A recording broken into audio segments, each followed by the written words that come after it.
این جوانان دلیر و شجاع وطن روزی دعوت بهاری جوانپسران برای ادای قرض شهروندی خدمت وطن مادر اینجا سفر هستند.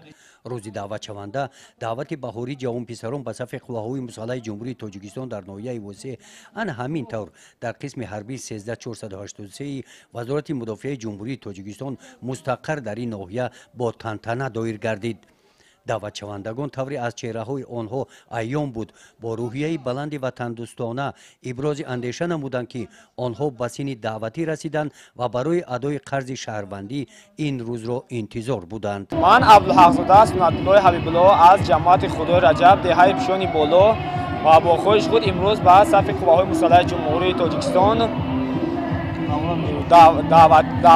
دعوت شدم و آمد و خدمت حربی که 2 ساله هست آن را به اتمام رسانم و میخواهم بهر مملکت مرز و کشورم صادقانه خدمت کردم و از پدر و مادران خودم و دیگران را محافظت کنم.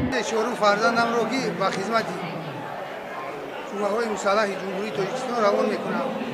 میخواهم که سر بلندانه خدمت وطن رو ادا کند و به پیش پدر و مادر ساق سلامت بیاید. اختیاراً و خواهش خودش در کالج طبی میخواند. در همایش ادانه بخشیده به روز دعوت شونده برای گسل نوسکران، راهبران مقامات‌های حفظ حقوق، مدیران بخش و شعبه‌های دستگاه رئیس ناحیه، نمایندگان تشکیلات‌های جمعیتی، والدان دعوت شوندگان اشتراک نمودند. در چنین محیط ادانه در معروضه رئیس ناحیه وسیع قید کرده شد که خدمت وطن مادر برای هر یک جوانمرد وطن دوست افتخار و باعث سرفرازی می باشد و خوشبختانه در قطار دیگر شهر و ناحیه‌های کشور محبوبمان تاجیکستان عزیز جوانان ناحیه وسیع هم امروز با دل گرم و مهر به اندازه آمادگی خود را برای خدمت وطن مادر نشان دادند. همین است که نقشه دعوت بهاری جوانپسران به صف قواهای مسلح جمهوری تاجیکستان در همین روز اجرا گردید. رئیس ناحیه با افتخار بلند ابراز داشتند که با چنین فرزندان باننگ و ناموس که فخر دولت و جامعه و والدان می باشند ما آرام و آسوده هستیم. بعد برآمدهای رسمی در حضور اشتراکچیان با دعوت شوندگانی که کورس‌های کسب و هنرآموزی را ختم نمودند با آنها شهادتنامه ختم سپاریده شدند.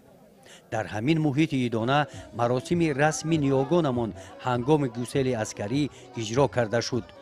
چهاربینی روزی دعوت شونده با نمایش برنامه رنگین کنسرتی جنببست گردید. گزارش خواجه نظریف خدای نظر ظهوروف از ناحیه وسیع برای برنامه اطلاعاتی نوید.